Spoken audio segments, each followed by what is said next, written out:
Hello, I'm Dr. Stephen Andrew Missick, pastor of King of Saints Tabernacle in Cleveland, Texas, and this is our replica of the menorah. And my father was building this. He passed away before he was able to assemble all the parts that he created. So I had to finish it for him and do this in his memory.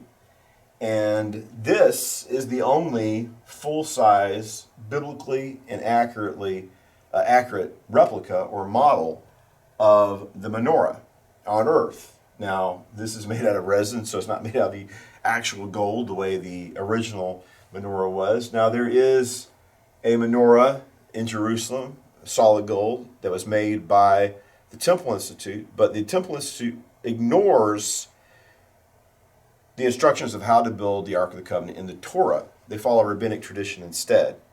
And they also ignore not just the archaeological evidence we see in the Arch of Titus, but many depictions of the Ark of the Covenant from antiquity, such as the Dura Europos synagogue, but many other depictions in synagogues and inscriptions, many depictions from ancient times in archaeological discoveries that depict, I mean, you're talking about soon after the time of Jesus, before, during, and after the time of Jesus. This is what the menorah looked like. And the rabbis ignore the instructions of the Torah. They ignore the archaeological evidence contemporary and with the time of Jesus and from ancient times. They ignore that and they have their own theories.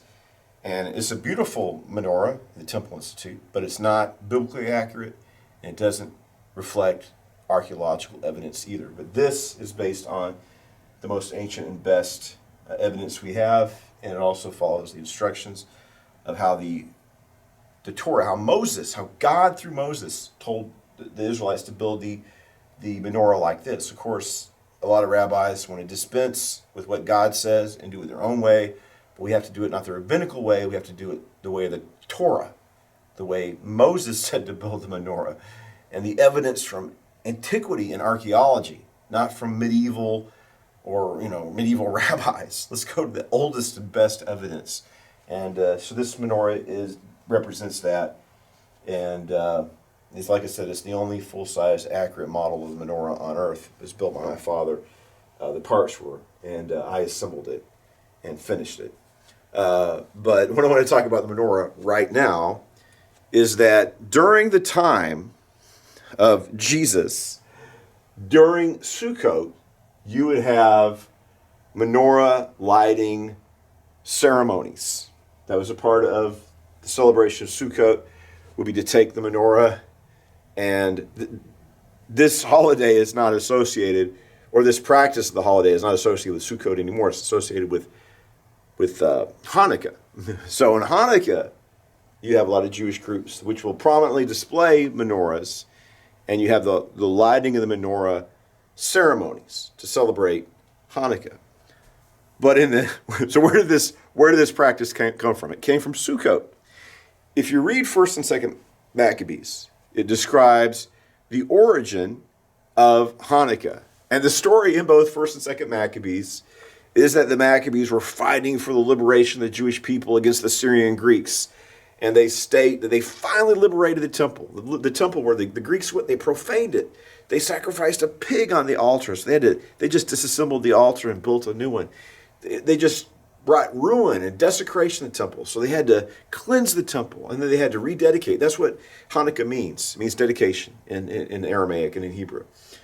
So the Maccabees say, as we dedicate this temple, what we want to do is we want to celebrate Sukkot. We're going to celebrate the Feast of Booths, the Feast of Tabernacle, because we weren't able to properly celebrate that holiday because we're at war. But now that we have the freedom to do it, and now that we have the temple again, we're going to celebrate a belated or a second Sukkot. So if you read 1st Maccabees, the original name for this festival, Hanukkah, was basically it's Tabernacles in December, or Sukkot in Kislev. Later on, it was given the name Hanukkah, or the Festival of Lights. But the celebration of lighting the menorah is probably a practice that originated in Sukkot that carried on over to Hanukkah. So that's the origin of the menorah lighting ceremonies that are now, that kind of died out with their association with Sukkot, but were preserved and elaborated and came to prominence with Hanukkah. But that's the origins of it. That during Sukkot they would light the menorah, and that tradition carried over to Hanukkah, where it's still practiced to this very day.